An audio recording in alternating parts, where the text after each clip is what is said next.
I had a meeting in California. I was going out to California because I had a series uh, that we had given $2 million a year, and it wasn't doing squat. My 347 stations were calling me daily saying, "Man, ain't nobody watching this show. Y'all, you giving all this money. It's not doing us any good." And so my thing was, when a series or a television show didn't make it, was not good, I would look the executive producer in the eye and tell them that we were pulling the money.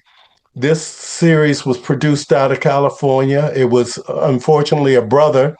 Was a black series on public broadcasting, and I was going to be in LA for about a week because I had a lot of other meetings.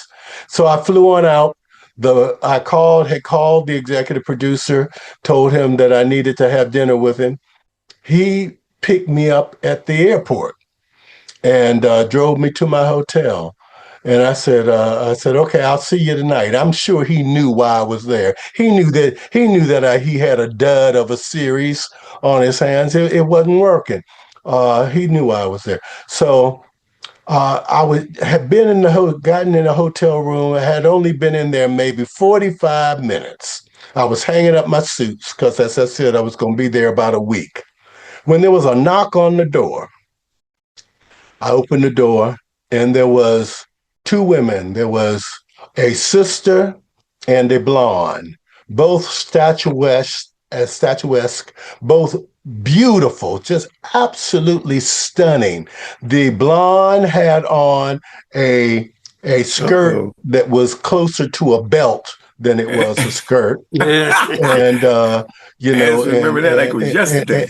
And the sister had on, now this is LA in the summertime, she had on a full-length fur coat, which she immediately let me know she had nothing on under it. And she said, "Welcome to LA. We are a present from the executive producer.